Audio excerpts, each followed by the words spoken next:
Ascension, Audiobook, written by Matias Travieso-Diaz. As Terry woke up and started off the bed, she could not locate her slippers by moving her toes from side to side. This was not unusual. She was in her 70s and tended to be forgetful, so most likely she had misplaced the slippers or forgotten to set them up. She sighed and prepared herself to walk around the bed on the cold floor until she located the rascals that lurked, hidden from her. However, as she stood up, she could not sense the unyielding hardness of the wood under her bare feet. There was nothing. She felt a soft, yielding sensation, as if there was something supporting her body. She looked down and realized she was standing on air, 6 inches or so above the ground. Below her, just where she had left them, were her slippers. Not entirely awake yet, Terry attempted to make sense of the situation. She told herself, "I should be more careful with my diet. I must have lost too much weight." With an effort, she pushed herself down and sat on the edge of the bed. Reaching out, she seized her slippers and put them on. "That's better," she thought, and tried to get up again. The moment her feet touched the floor and she lifted herself off the bed, she began to rise again. Now fully awake, Terry panicked. She waved her arms up and down, reaching for a non-existing anchor, as she floated upwards towards the ceiling. Unable to stop her vertical progress, she leaned sideways with an effort and swam in the air towards the nearest wall until her hands closed on the frame of a picture and brought her to a momentary halt. She rested there, panting, for a few moments, and then, realizing she was about to tear the picture from the wall, she looked around the room with mounting desperation, seeking a solid object she could use to counter gravity's betrayal. A few feet from the bed stood her ancient mirrored wardrobe. She inched along the wall, her hands pressing against the wallpaper, until she was next to the furniture. The piece was taller than Terry and 4 feet wide, but she could grasp the edges and achieve a temporary equilibrium while her mind went through all possible reasons for her predicament. You are listening to Ascension. Don't forget to like and subscribe. First of all, why? She vaguely remembered the stories she had learned as a child of mystics who were reported to have levitated. Indeed, Teresa of Avila, the saint after whom Terry was named, claimed to have levitated at a height of about 1/2 meter for extended periods of time while in a state of mystical rapture.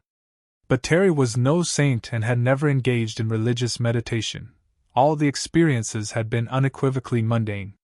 And if she was somehow meant to fly off the ground, why start doing it now, after 7 decades of being solidly earthbound? There were no recent events in her life that could account for the phenomenon. Then there was the how. It was not her diet, as she had thought initially. She still weighed 130 pounds, and it would have taken considerable force to raise her off the ground and keep her aloft. There were no hidden rods, no winches, no offstage operators that somehow manipulated her body. Yet she floated as easily as a feather. Terry was a practical woman. Unable to solve these mysteries, all she could do was try to cope with her anomalous condition. Somehow, she had to overcome the force that kept lifting her in the air. She extracted a robe from the wardrobe, put it on, let go of the wardrobe, and advanced, holding precariously to the walls, chair, and floor lamp, until she reached the bathroom. There, she dug through the drawers, filling the pockets of her robe, her underwear and sports bra, with the heaviest things she could find: hair dryer, first aid kit, shampoo bottle, sea salt body wash container.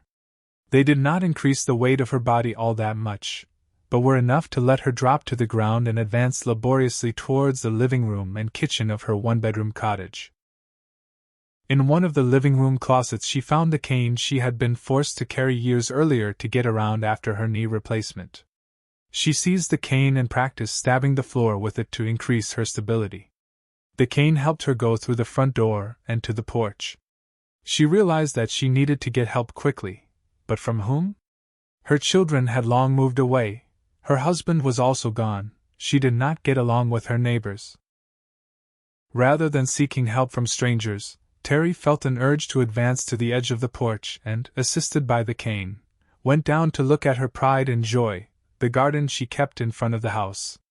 It was a beautiful morning in late May, so everything was in bloom: multicolored parrot tulips, lily-flowered white and orange tulips, purple globes of allium, bell-shaped blue and white bluebells, lilac peonies, indigo irises, tall spires of yellow and pink lupins, intense red geraniums.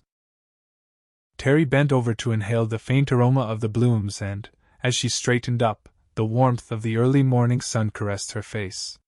She paused to take in the quiet splendor of the woods, the mating calls of the birds nearby, the puffy clouds that presaged an afternoon shower. She wondered, does it get any better than this? Perhaps the newfound ability to levitate was an invitation, and she might want to take advantage of it. One by one, she extracted the heavy items she still carried with her and dropped them on the ground at her feet. Then, somewhat reluctantly, she let go of the cane, and closed her eyes as her body ascended, slowly but without stopping, into the fresh morning air. Yendi. Thanks for listening to Ascension, written by Matias Travieso-Diaz. Don't forget to like and subscribe.